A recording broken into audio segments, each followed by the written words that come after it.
Hola, ¿qué tal? Soy Francisco Escobedo y este es otro video de Dialéctica, sí, el cual servirá como el inicio de otro programa dentro de la plataforma, el cual se llamará Coyunturas, que tendrá como principal objetivo analizar temas nacionales, de política nacional o de política internacional, en el aspecto coyuntural, ¿no? O sea, a diferencia de la cuestión estructural donde se analizan temas a grandes ciclos, aquí se buscará que en el punto de inflexión, en el tema de coyuntura, se haga un análisis que sea profundo, pero que sea necesario para entender bien lo que está pasando y no un simple análisis, digamos, de cualquier red social, sino que tiene que ser algo más, más desarrollado, ¿no? Aquí, en esta ocasión, para inaugurar este programa, tendré el honor de contar con la presencia de Tlaquelel Costa, politólogo por la UAM y maestrante en investigación jurídica por la Universidad Autónoma de Ciudad Juárez, que nos hablará del conflicto del agua en Chihuahua, lo que ha estado pasando en ese estado y de lo que se relaciona con la política nacional, ¿no? Es una cuestión política local, pero que está también ya inserto dentro de la dinámica de la política nacional. Sin más, doy la palabra a Tlacarel para que se presente y nos dé un saludo. Buenas tardes, Paco. Un saludo hasta Torreón, Coahuila, y muchas gracias por la invitación. Asimismo, un saludo a todas las personas que nos están viendo, independientemente del lugar en el país donde se encuentren.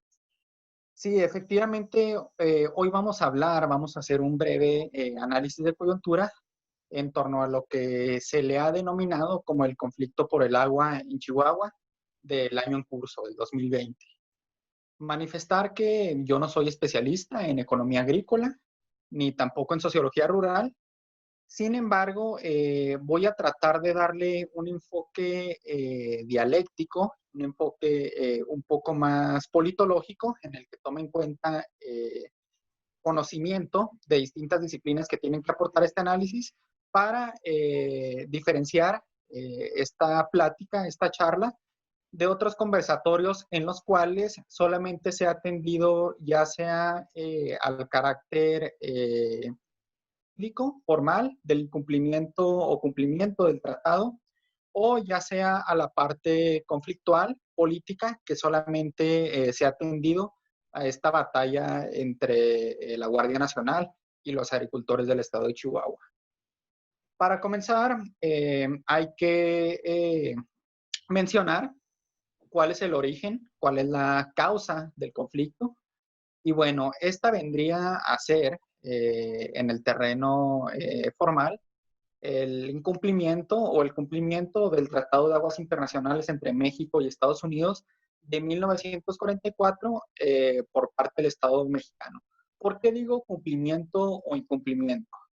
Bueno, hay que decir que este tratado internacional, este acuerdo binacional entre ambos países, ha estado vigente desde 1944, es decir, tiene más de 70 años de vigencia, y ambas partes, como en cualquier tratado internacional, tienen que cumplir con ciertos parámetros, con ciertas pautas, en este caso relacionadas con el uso y aprovechamiento de los recursos hídricos.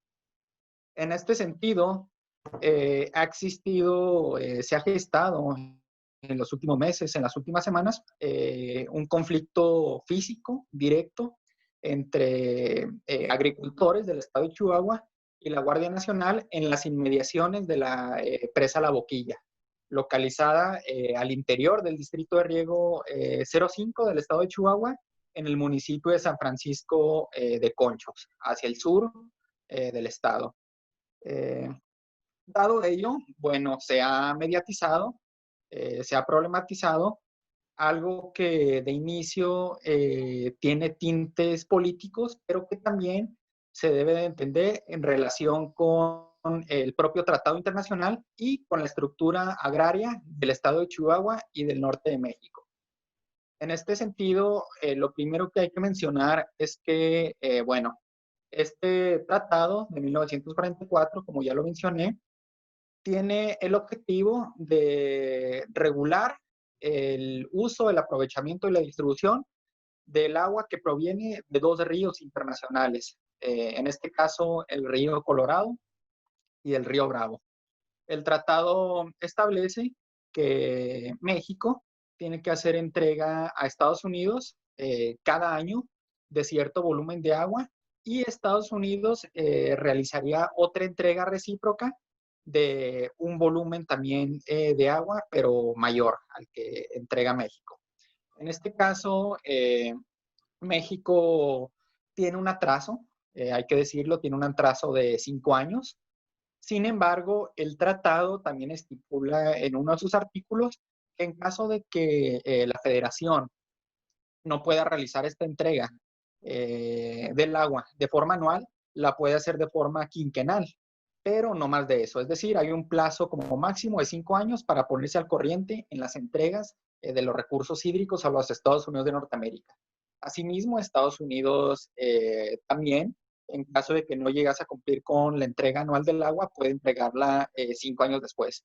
Sin embargo, aquí el meollo del asunto es que México eh, tiene un retraso de 5 años y por ende el plazo que tiene para entregar el agua está fijado para mediados, finales de octubre. No tengo la fecha exacta, sin embargo, bueno, ya falta un mes aproximadamente para que se vence este plazo y por ende México tiene que cumplir con esta pauta en caso de que no quiera ser objeto de alguna sanción por parte de Estados Unidos, que puede ser una multa económica, que puede ser imposición de aranceles, que puede ser la renegociación del tratado y en última instancia problemas diplomáticos.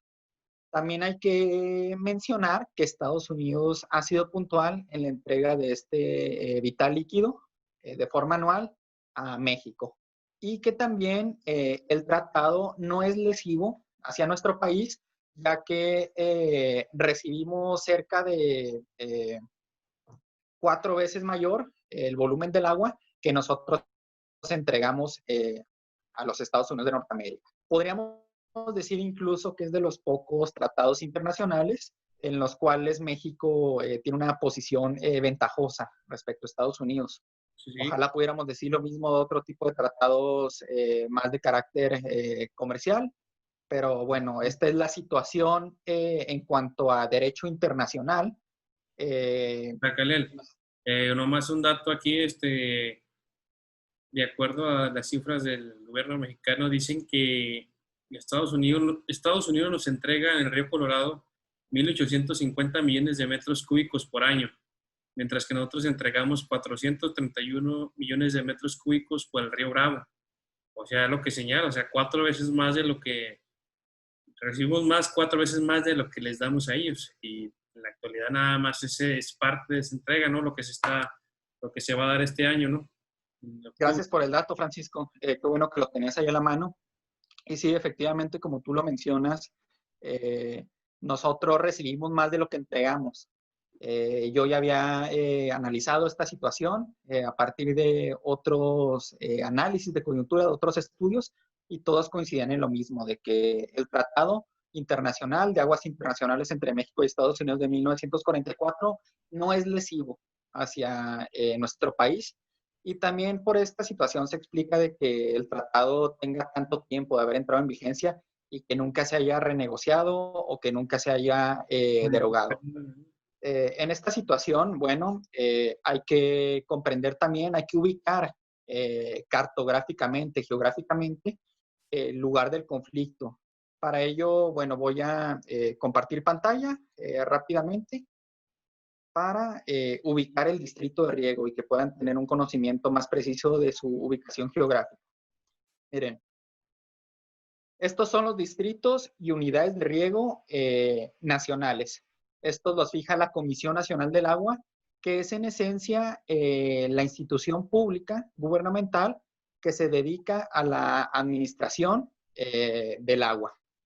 Recuerden que el agua, aún la que se encuentra dentro de las entidades federativas, no le pertenece como tal a los estados. Es decir, el agua que se encuentra en Chihuahua no es propiedad de los chihuahuenses, no es propiedad del gobierno estatal, tampoco debería de ser, aunque en ocasiones más bien sí lo es, propiedad de algunas empresas privadas.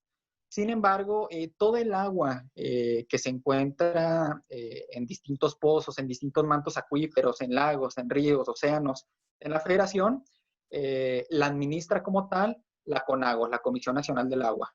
Entonces, esta institución fijó distintos distritos y unidades de riego a lo largo del territorio, que es donde se encuentran algunas de las reservas más considerables, aprovechamiento y utilización de este recurso en las distintas regiones del país.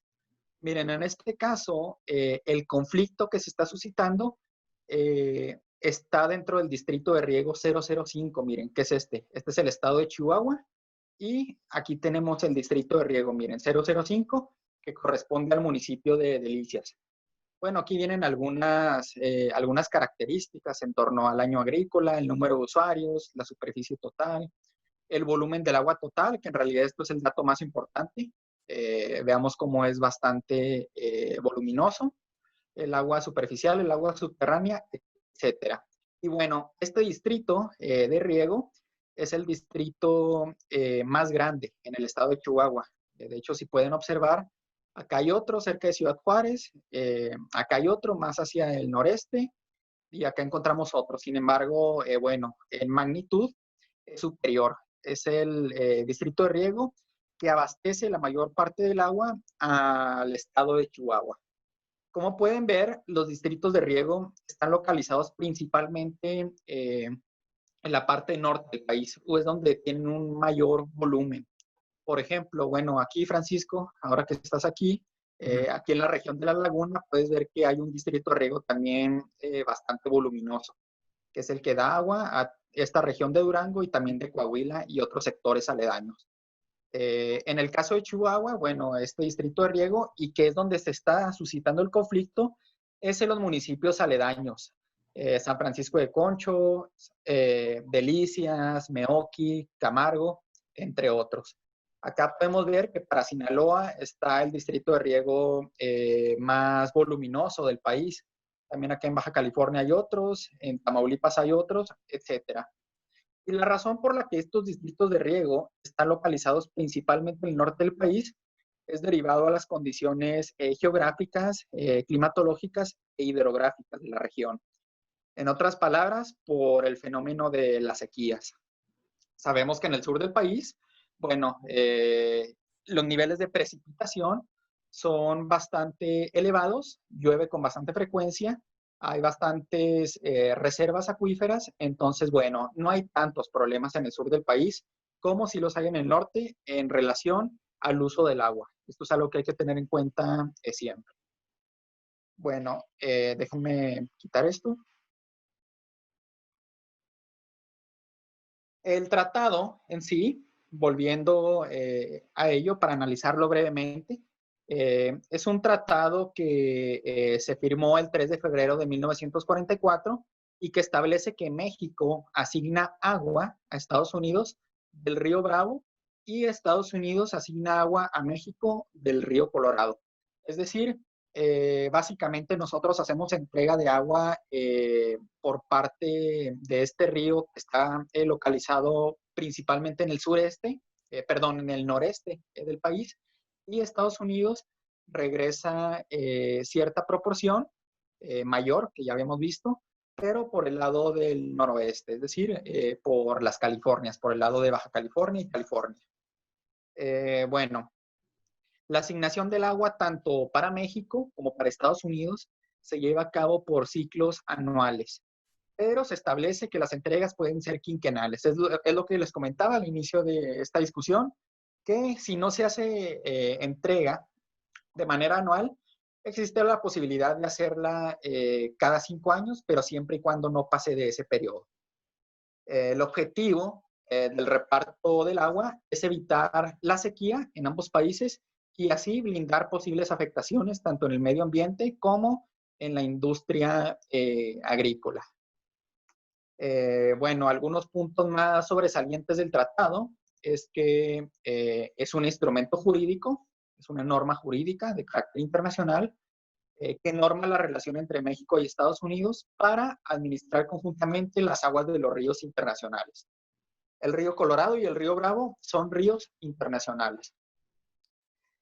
Otro aspecto importante también de este tratado internacional es que crea a la SILA como un organismo binacional para asegurar su aplicación, además de ser multidisciplinario en el área técnica diplomática, y es la base para asegurar otro tipo de acuerdos, así como para identificar soluciones conjuntas y aprobaciones comunes en torno a las instituciones. También es relevante mencionar que se establecen prioridades para el uso de las aguas. Es decir, el agua se utiliza, por ejemplo, para uso doméstico, para agricultura y ganadería, para energía eléctrica. Sobre este punto hay que mencionar que las presas, en este caso, por ejemplo, la presa La Boquilla, es una hidroeléctrica. Por eso también aquí interviene la Comisión Federal de Electricidad en cierta medida. También se le da otros usos industriales al agua, se utiliza para navegación, para pesca y caza, y bueno, para cualquier otro uso benéfico determinado por la propia institución. Todos los usos anteriores, los que acabo de mencionar, están sujetos a las medidas y obras sanitarias que convengan de común acuerdo con los dos gobiernos, los cuales se obligan a resolver preferentemente los problemas fronterizos de saneamiento.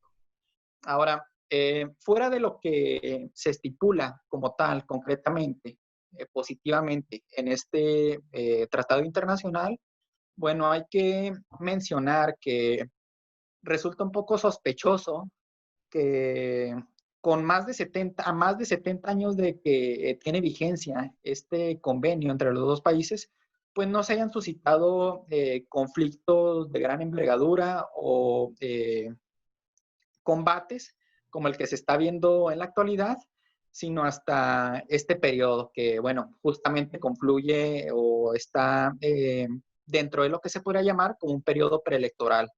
Hay que recordar que el siguiente año hay elecciones federales intermedias, incluso este año hay elecciones en diversos estados, en diversas entidades federativas, y bueno, que también políticamente hay un cambio cualitativo. Es decir, ahora gobierna un partido de izquierda, un partido de centro izquierda, progresista, que ha buscado integrar un poco más a la sociedad civil, integrar un poco más a los sectores sociales populares desfavorecidos en la toma de decisiones. Y esto pues es un parteaguas, ya que pues todos los gobiernos pretéritos de alguna u otra manera fueron gobiernos de derecha, tanto del Partido Acción Nacional como del Partido Revolucionario Institucional.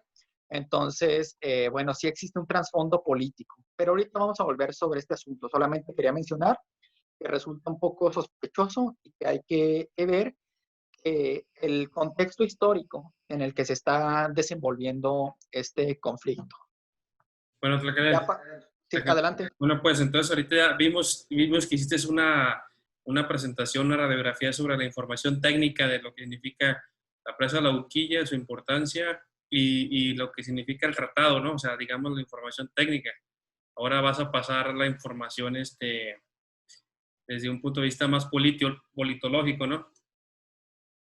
Sí, exacto. Bueno, estos criterios del tratado, creo que no vale la pena tanto profundizar aquí en ellos. Es decir, cualquier persona que quiera checar el tratado puede buscarlo en el Diario Oficial de la Federación o puede buscarlo en otras páginas.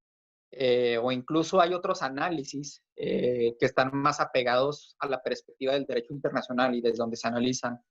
Por consiguiente, sí considero que es pertinente más bien ahora pasar, después de haber enunciado estos criterios técnicos y formales, a entender la lucha de clases como tal y las relaciones sociales de producción en el campo, sobre todo en el campo norteño. Aquí algo que hay que entender, primero que nada, es que la estructura agraria del norte de México es diferente que la estructura agraria del centro y del sur del país. Puede resultar un poco obvio decir que no es lo mismo el campo en el norte que en el sur, pero luego a veces se cae en esta falacia de buscar entender al campo mexicano de manera homogénea, como si se tratara de una misma totalidad social concreta, No lo ven. cuando no es así.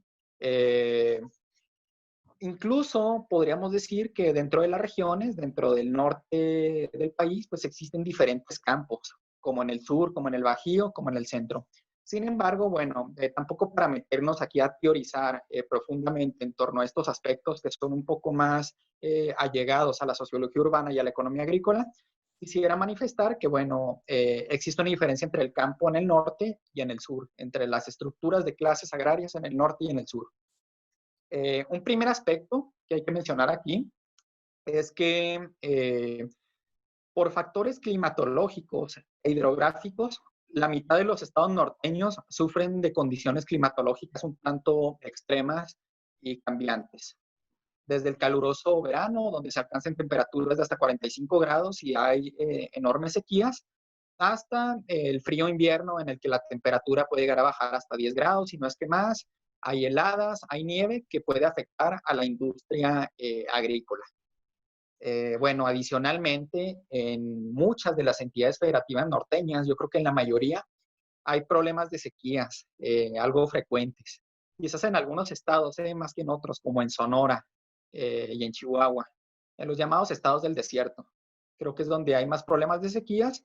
Entonces, bueno, esto se genera por los bajos niveles de precipitación y tienen consecuencia en la economía y en el mercado agropecuario, por supuesto.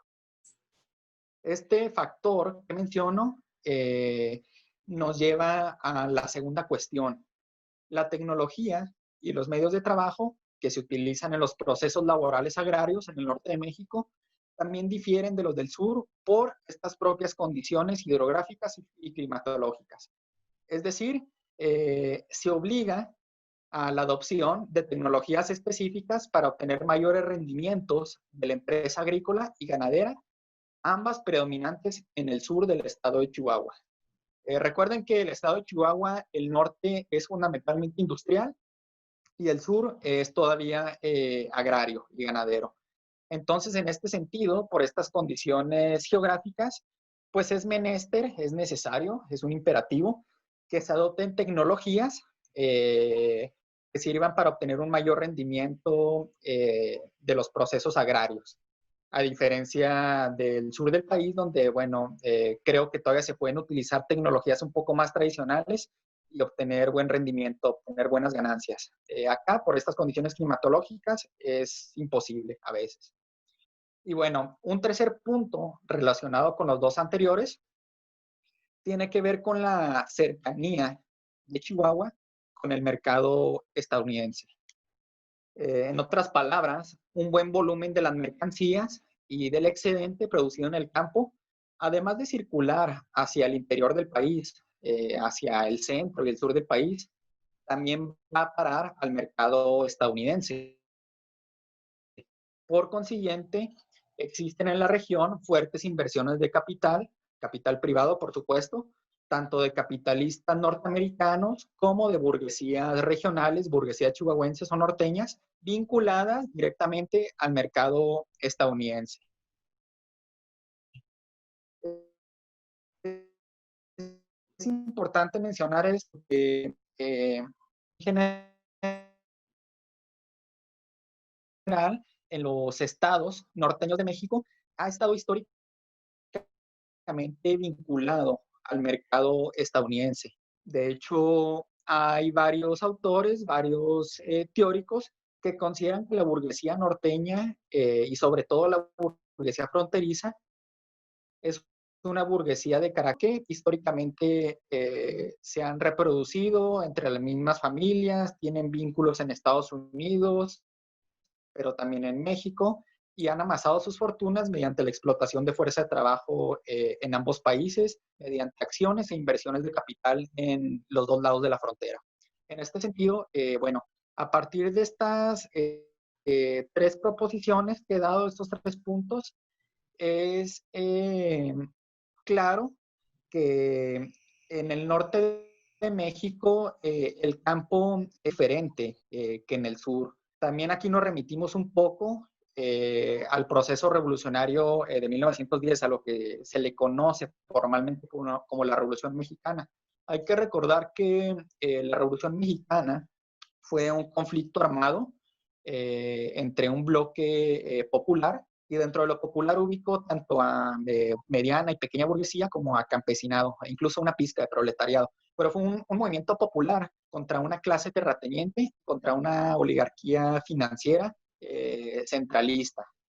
Entonces, en este sentido, tenemos que entender que la Revolución Mexicana modificó en cierto grado las relaciones agrarias, tanto en el norte como en el sur del país. Más en el norte que en el sur, porque en el sur todavía existe bastante cacicazgo. Las relaciones agrarias en el sur todavía giran en torno a una estructura bastante caciquil. Y en el norte de México sí se rompió un poco más con este poderío de la clase terrateniente. No estoy diciendo que ya no exista, sí hay clase terrateniente todavía, pero comentaba que a partir del proceso revolucionario de 1910 es que las relaciones agrarias comienzan a tomar un rumbo distinto en el norte del país. Bueno, desde entonces se ha adoptado un modelo de desarrollo de tipo farmer. Estamos hablando del norte, muy parecido al del sur de los Estados Unidos de Norteamérica, en el que la economía agrícola depende fundamentalmente de pequeñas y medianas unidades de producción vinculadas directamente al mercado capitalista. De hecho, estas diferenciaciones surgen en el seno de un debate teórico intelectual bastante interesante, un debate indirecto entre Karl Kautsky, ideólogo de la socialdemocracia alemana, y Lenin, uno de los principales dirigentes de la revolución bolchevique. Entonces, Kautsky mencionaba que el desarrollo capitalista en Rusia y en otros países del mundo se había gestado mediante la propia acción gubernamental del centro. Es decir, que el propio desarrollo del capitalismo en las ciudades eh, terminaba por devorarse al campo y terminaba por imponerle una lógica capitalista. Es decir, el propio capitalismo industrial terminaba por industrializar al viejo campo, que todavía reproducía relaciones agrarias de tipo precapitalistas. Es la llamada vía Juncker de desarrollo del campo, del capitalismo en el campo.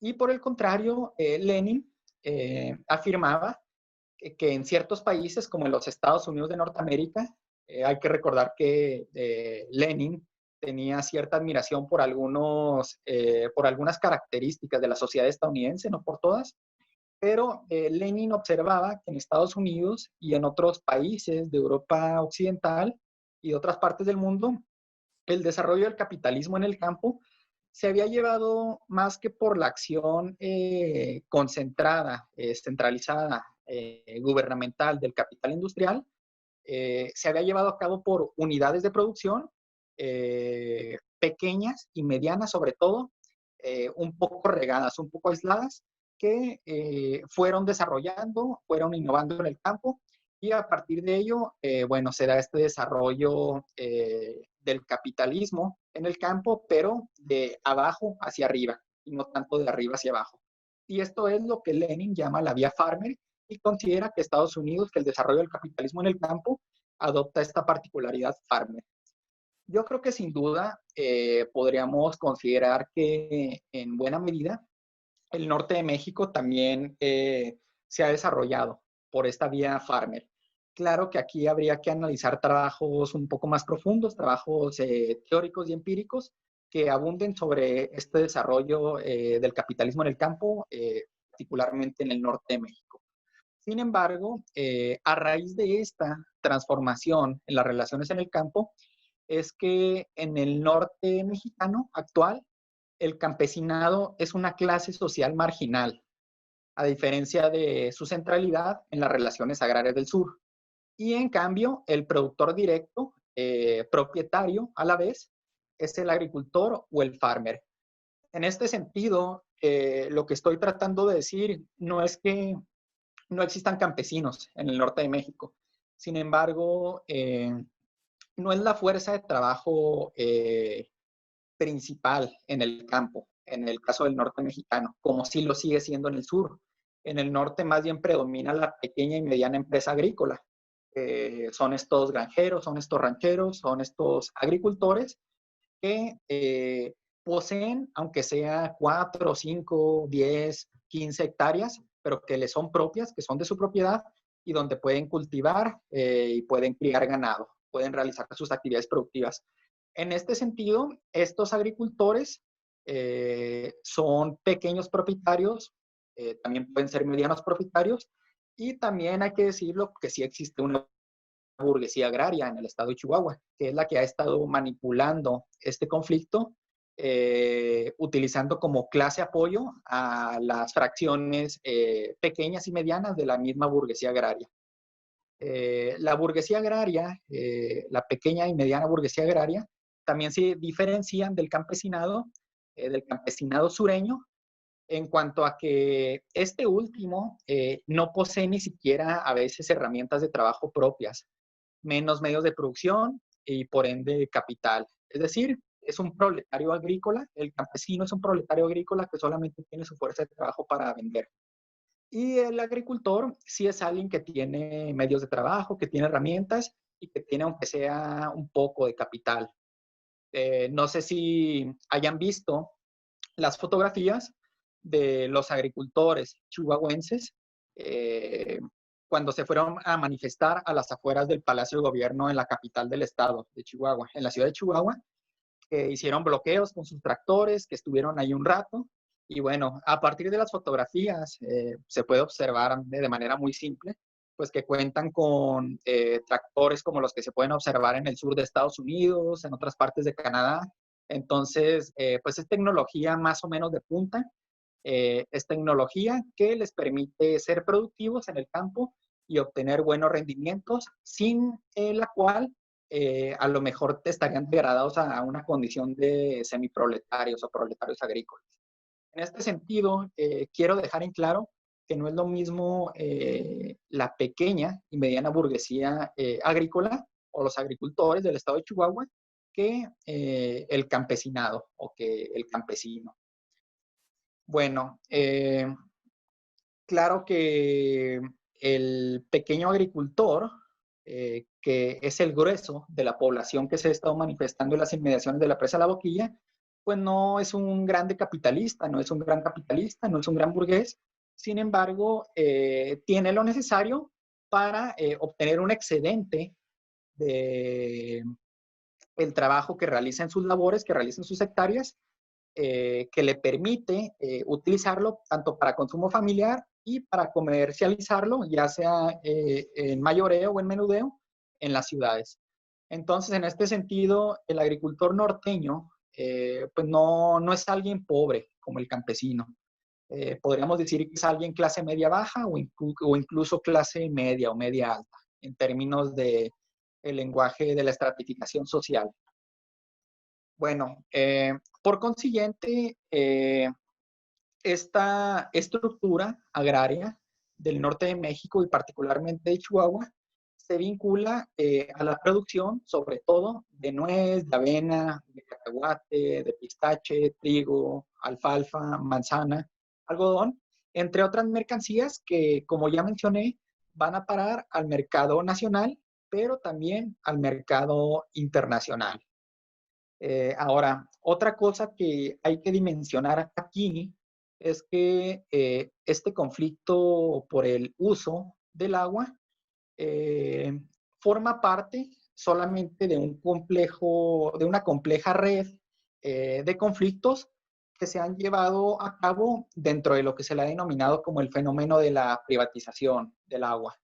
En el capitalismo, en las sociedades capitalistas, el agua como todo bien y servicio, pues es una mercancía que está sujeta a procesos de producción, de circulación, de distribución, y como tal, es una falacia mencionar que el agua es un bien público o que es un bien gratuito. No lo es así. Para consumir agua tenemos que pagar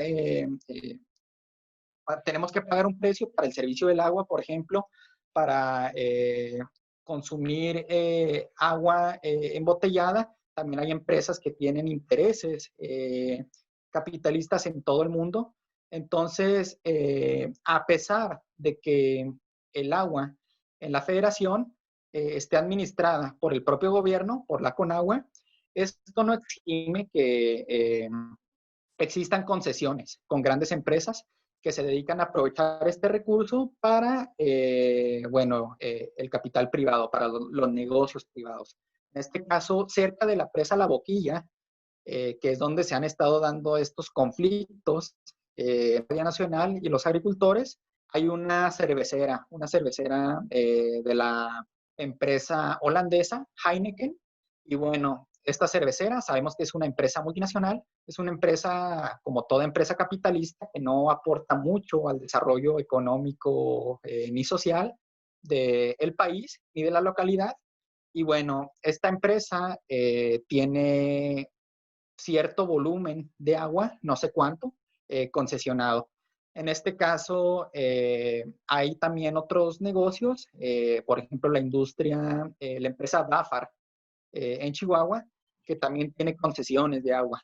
Por consiguiente, estoy tratando de decir que el conflicto por el agua en Chihuahua tiene que articularse con esta lucha en contra de la privatización del agua y por un uso racional, planificado y democrático de este recurso natural para las necesidades de la población en general.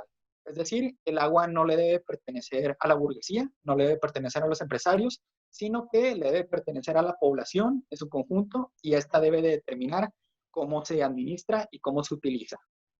Eh, Pasando a la parte ya de los actores políticos propiamente, que es algo de lo que se ha visto más en los medios de comunicación, yo considero que podemos rastrear a dos bloques principales contrapuestos. Por un lado, tenemos a la pequeña y mediana burguesía agrícola. También en cierta medida hay algunos representantes de la burguesía, de la gran burguesía agrícola regional de Chihuahua, y apoyados por dos partidos políticos de la reacción, el Partido Revolucionario Institucional y el Partido Acción Nacional. También ha estado metido Movimiento Ciudadano y otras fuerzas políticas de carácter local.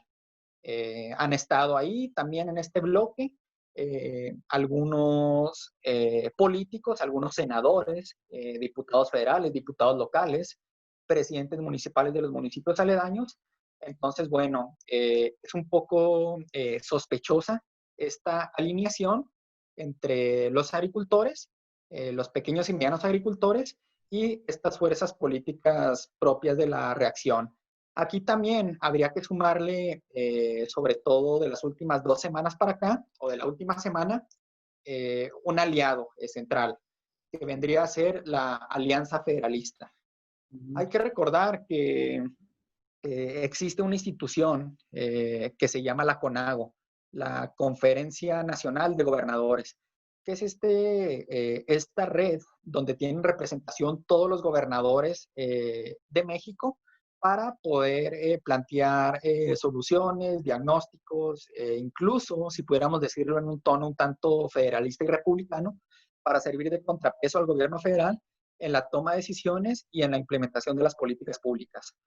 Hace 2 semanas aproximadamente, prácticamente casi todos los estados, casi todos los gobiernos norteños se salieron de la CONAGO, consideraron que ya no era una institución que representaba sus valores, sus intereses, y formaron algo que se le llama como la Alianza Federalista.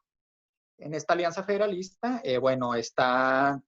están los ejecutivos de los gobiernos estatales.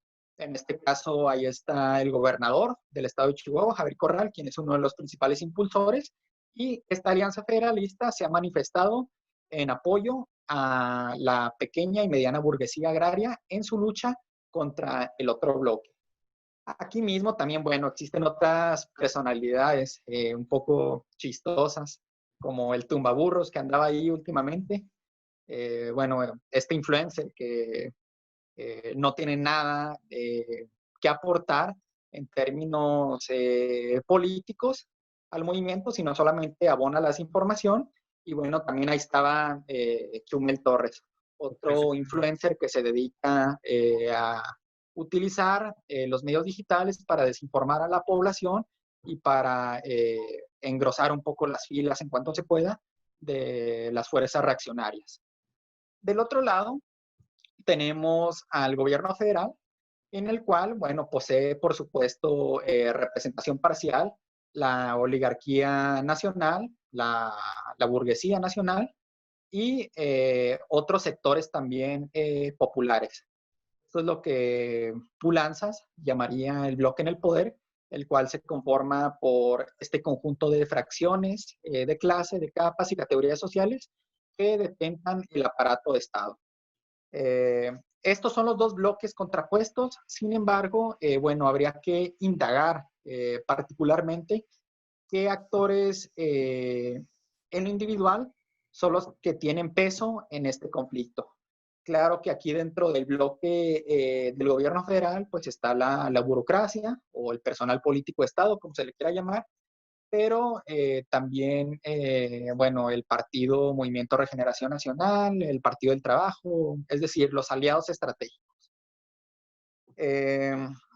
Bueno, sobre el conflicto en sí, hay que sostener, como lo he venido diciendo, que resulta algo sospechoso que a más de 70 años de vigencia de este tratado internacional, es ahora cuando se haya fabricado, cuando se haya estructurado artificialmente este conflicto, vaya, entre estos bloques, cuando en el pasado nunca habían existido reclamos o nunca habían existido situaciones como las que se están presentando en la actualidad.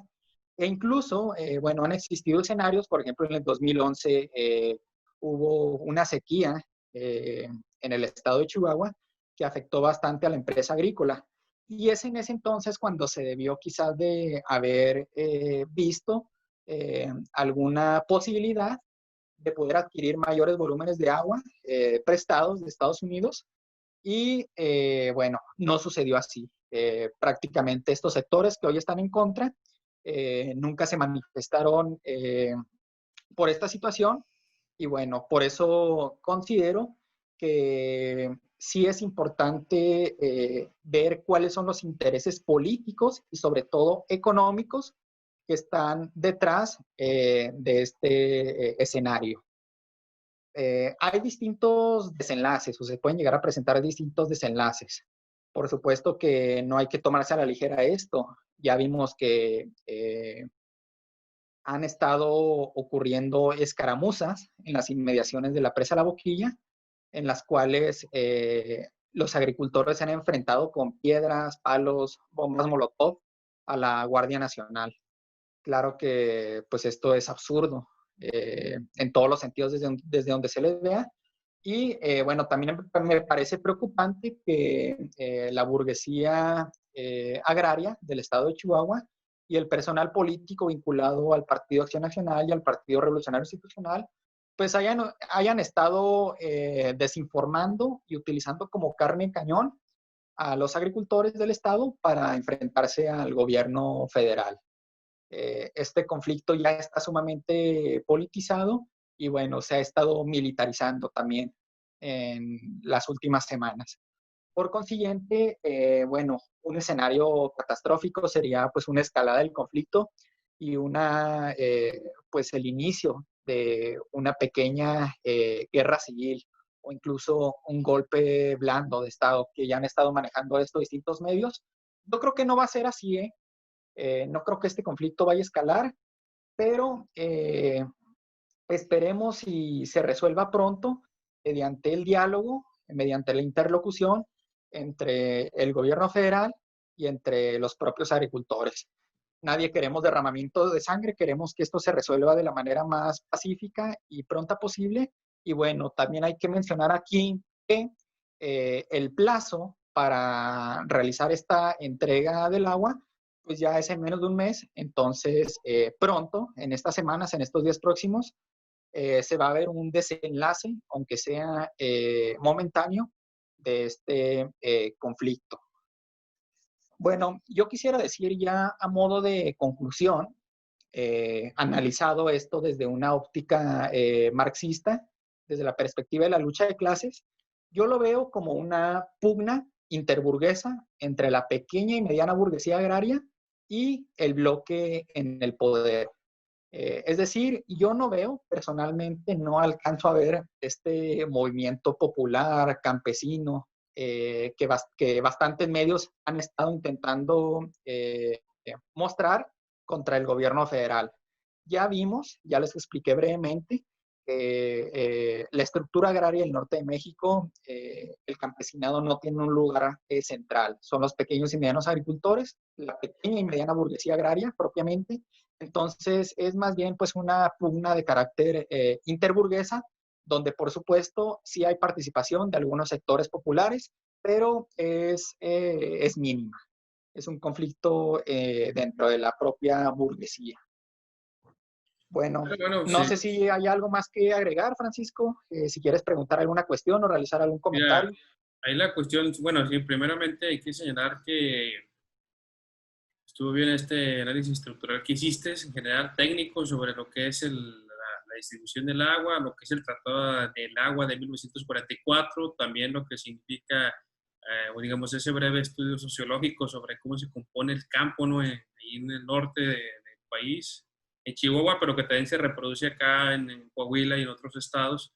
Eh, Cabe señalar ahí que en ese aspecto que sí, sí es cierto esta cuestión de que falta, que si hay escasez, ¿no? O sea, es que eso todo es sabido por todos que el territorio es árido, pero también no hay agua para los campesinos porque tiene que ver con la propia desigualdad económica que hay dentro de las regiones, ¿no? O sea, sigue siendo unos cuantos grandes ganaderos, que, más que, no nada más agricultores, también ganaderos que acaparan el agua para tener establos bien establecidos, bien ¿cómo se llama? Funcionales en territorios donde no hay. Por ejemplo, aquí en Laguna, Lala tiene muchos establos donde casi no hay agua. Pues se dice que para la producción de un litro de leche se necesitan 100 litros de agua. Para la producción de alfalfa, para darle de comer a la vaca, para sacar la leche, etcétera. Todo el proceso agroindustrial lleva 100 litros de agua, donde no hay agua. O sea, son cosas también donde unos cuantos tienen la estructura, digamos, industrial, agrícola industrial para desarrollar eso y unos cuantos campesinos marginales pues se quedan sin agua realmente porque también ahí dentro de la propia gente que se dedica al sector agroindustrial hay desigualdad a su vez que son sembradíos que no están bien adaptados a un territorio sin agua. El nogal y el alfalfa, que es lo que se más se produce alfalfa para darle leche a las vacas o para darles agua a las vacas o por ejemplo, los nogales para producción de nuez son de los cultivos que más se necesita agua, mientras que el maíz y el frijol están desplazados prácticamente de estas regiones. O sea, en ese punto hay muchas cosas que también se deben de estar discutiendo y no nada más creer que se debe a que el gobierno federal actual no quiere dar esa agua a ciertos campesinos de Chihuahua, ¿no? Por otro lado, lo que señalas de que la Alianza Federalista está apoyando esta cuestión que fue iniciada por los panistas y priistas de dirigencias panistas y priistas del estado de Chihuahua, habla también un poco de ese ensayo, ¿no? Que se está dando para tratar de golpetear al gobierno federal, o sea, para que si bien, como dices, un centro izquierda, ellos no quieren ni un atisbo digamos, de restricción hacia sus intereses, ¿no? Por ejemplo, me recuerdo una conferencia que fui de Boaventura de Sousa el año pasado cuando vino a la Ciudad de México, fue a la Ciudad de México, ahí señalaba a Boaventura que en América Latina y principalmente en los países progresistas, la derecha ya no estaba acostumbrada nada más a hacer política a través de lo institucional, sino que también ya sabía usar las calles, ya sabía marchar en las calles, o sea, ya sabe usar las tácticas que antes solamente eran de la izquierda, también ya las saben usar ellos.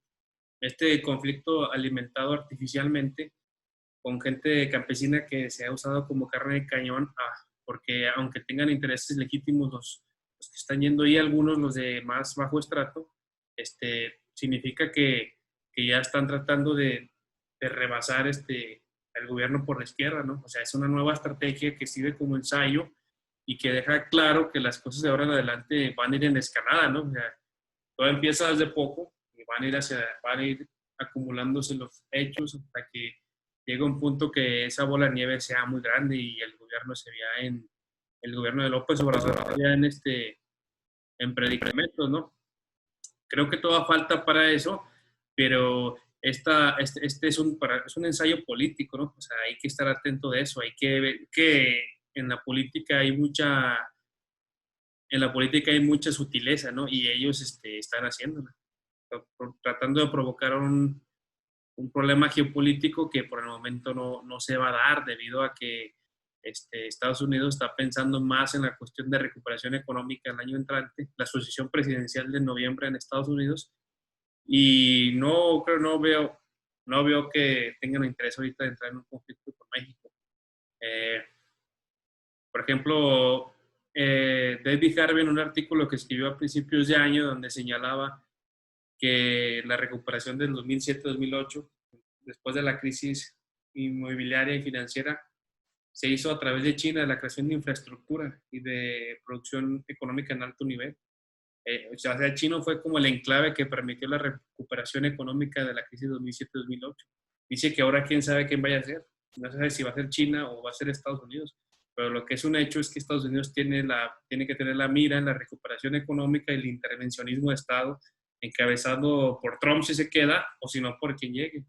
Entonces, eh, a pesar de todas esas miras, digamos que esas fracciones de la clase desplazadas del bloque del poder son las que ahorita están ensayando esas cuestiones, ya van a ir ensayando poco a poco este tipo de acciones y no hay que minimizarlas, sino que hay que estar al tanto de cómo se van concatenando esas alianzas, cómo los estados del norte que concentran el mayor Producto Interno Bruto del país tienen acuerdos para defender a sus burguesías locales y cómo digamos que es un enfrentamiento entre las burguesías locales y el Estado y el bloque del poder, ¿no?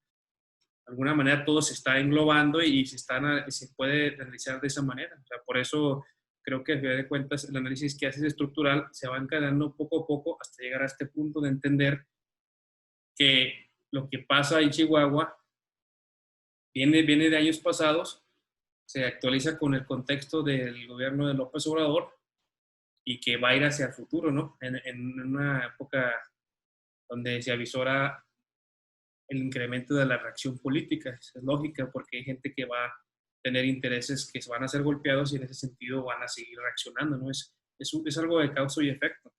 Entonces, pues sí, lógicamente hay que estar al tanto de esas cosas y me interesó que tú que eres del estado de Chihuahua, que ves las cosas ahí, digamos, al día, de una forma cercana, nos hablaras de todo lo que pasaba, ¿no? Sí, efectivamente, Paco. Los problemas de Chihuahua son en parte también los problemas de Coahuila o de Durango, o de Sonora, de los estados norteños, porque compartimos un mercado en común, compartimos también costumbres, cultura en común, así como la propia estructura agraria de la cual hablaba.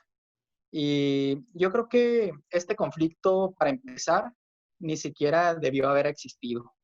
Es decir, en esta situación lo que debe de ocurrir es que se reúnan para negociar, que se vea qué se puede hacer, pero que no se politice de esta manera, porque esto, bueno, esto trae afectaciones tanto al gobierno federal como a la oposición. Es decir, también ahorita ya es que se ha estado ventilando más información respecto a los políticos del PAN, del PRI. Ahí anda Frena, también por ejemplo, con los agricultores. Pues eso también le resta credibilidad a los productores agrícolas. Y claro que pues nosotros no estamos en contra de los productores agrícolas. Creo que son fundamentales para la economía de los estados norteños. Entonces no creemos que sean afectados, pero bueno, hemos estado viendo cómo han sido manipulados en cierto grado y han sido utilizados también como carne de cañón hasta para enfrentarse militarmente a la Guardia Nacional. Por supuesto que esto también pues está dentro de la órbita de los fenómenos geopolíticos. Bueno, esto del propio tratado internacional va en este sentido. Y claro que pues Estados Unidos ahorita no prestaría atención y no quiere involucrarse en ningún otro conflicto por la situación en la cual, bueno, de esta constante guerra comercial con China y que está inmiscuido en otros asuntos. No sé si hay algo más que agregar o ya No, simplemente cerramos. una pregunta, mira, fíjate, se habla mucho de que lo que pasa con el gobierno federal, pero eh, si fuera algo auténtico de un movimiento, digamos, social desde las bases, desde la población, lo primero que deberían cuestionarse es qué papel ha tenido el gobierno estatal de Chihuahua, ¿no? Con Javier Corral, que según venía haciendo una alternancia al priismo y que a final de cuentas demuestra que desde el 86 que se convirtió ahí un fraude, empezó la relación PRI-PAN en Chihuahua, las cosas se han ido alternando y sigue siendo lo mismo, ¿no? Es un gatopardismo en ese estado. O sea, el cuestionamiento debería ser desde ahí, desde el propio estado, la propia localidad, qué política se está llevando a cabo para entender cuáles son los intereses de que ellos estén contra el gobierno federal, ¿no? La propia población de Chihuahua y también la gente de que estamos fuera de ahí, lo primero que debe entenderse es quién está promoviendo esa cuestión. Como dice, para cualquier análisis de ese tipo hay que sacar la frase que le decía Sherlock Holmes a Watson para resolver un caso. Follow the money, sigue el dinero, ¿no? O sea, habría que son esas cuestiones ahí en Chihuahua para entender cuál es el meollo del asunto.